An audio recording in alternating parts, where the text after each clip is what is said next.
internal dari kelompok kami. Nah, di sini judul artikel kami yaitu implementasi media programming dalam mengoptimalkan produksi karet olahan.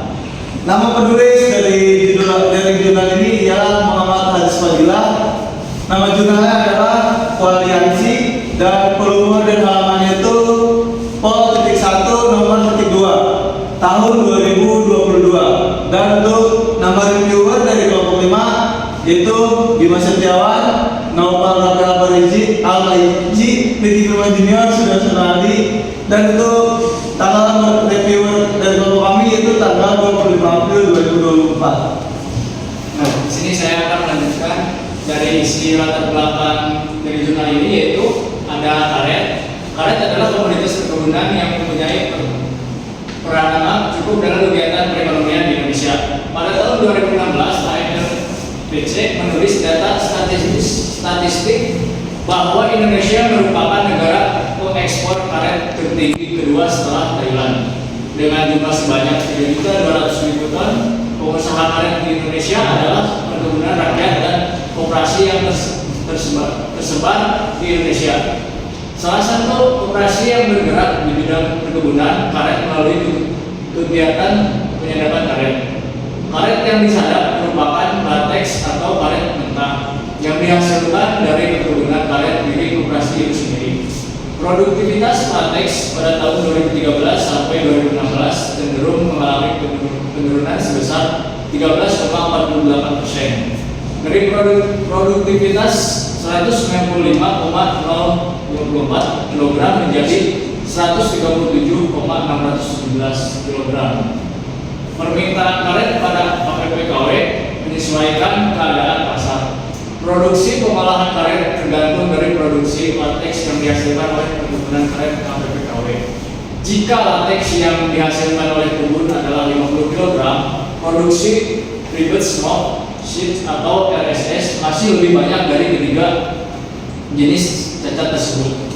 Kegiatan pengolahan karet di KPPKW membutuhkan alat-alat pembantu dan bahan-bahan penolong untuk meningkatkan kualitas dan produktivitas pengolahan karet yang dihasilkan. Selanjutnya saya akan melanjutkan dari Dimas tujuan penelitian untuk memaksimumkan keuntungan produksi pengolahan karet yang terdiri dari RSS, cutting masing dan lumping. Produk olahan seperti cutting masing dan lumping digolong menjadi produk non RSS karena tiga produk tersebut merupakan produk cacat yang tidak memenuhi kriteria RSS. Metode penelitian, metode studi kasus. Di sini saya akan bagikan dari saudara-saudara dan pembahasan gaya produksi karet olahan, perencanaan optimal bagi KPPKW dalam produksi karet olahan dibatasi oleh kendala yang berkaitan dengan daya produksi seperti biaya bahan baku, biaya tenaga kerja, dan biaya bahan penolong. Berdasarkan hasil pengolahan data, kondisi optimal untuk masing-masing kendala gaya produksi diperoleh dari hasil masing-masing koefisien yang dimasukkan ke dalam formulasi dikali dengan volume yang dikeluarkan oleh software.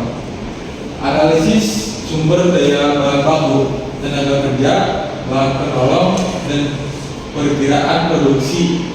Analisis ini memberikan penilaian terhadap status kendala yang ditersediakan dengan melihat nilai slack atau surplus dan nilai jual list. Kendala yang memiliki nilai slack atau surplus sama dengan nol menunjukkan bahwa sumber daya tersebut habis terpakai dan statusnya sebagai kendala pembatas atau sumber daya yang ketersediaannya langka.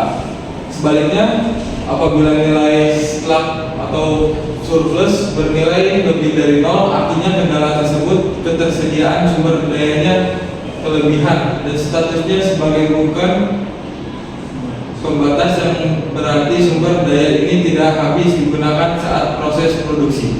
Nilai dual pitch menjelaskan misalnya pengaruh yang disebabkan oleh penambahan atau pengurangan pada nilai ruas kanan kendala terhadap nilai fungsi tujuan. Besar pengaruh tersebut ditunjukkan oleh nilai dual price, di mana sumber daya yang berstatus sebagai pembatas pemilik nilai dual price lebih dari nol. Sebaliknya, sumber daya yang berstatus sebagai bukan pembatas tidak akan mempengaruhi nilai fungsi tujuan. Nah, untuk kesimpulan dari review ini yaitu dapat disimpulkan berdasarkan analisis biaya bahan baku dan biaya bahan penolong merupakan kendala utama dalam produksi karet olahan di KPPKW.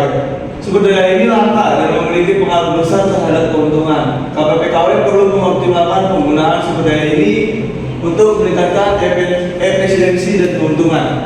Nah, di sini kekurangan penelitian kita tidak cantumkan. Nah, untuk kesimpulan akhir, hasil analisis yang telah diuraikan dapat diterapkan pada koperasi untuk perencanaan produksi karet di masa yang akan datang. Diadakan penelitian lebih lanjut mengenai kriteria mutu karet olahan yang diproduksi oleh KPPKW, karena ada penelitian ini hanya fokus pada optimalisasi produksi karet olahan sehingga memiliki kelemahan, yaitu tidak terlalu mempertimbangkan mutu karet olahan yang diproduksi. Cukup sekian penjelasan review dari kelompok kami. Kurang lebihnya mohon maaf. Wassalamualaikum warahmatullahi wabarakatuh.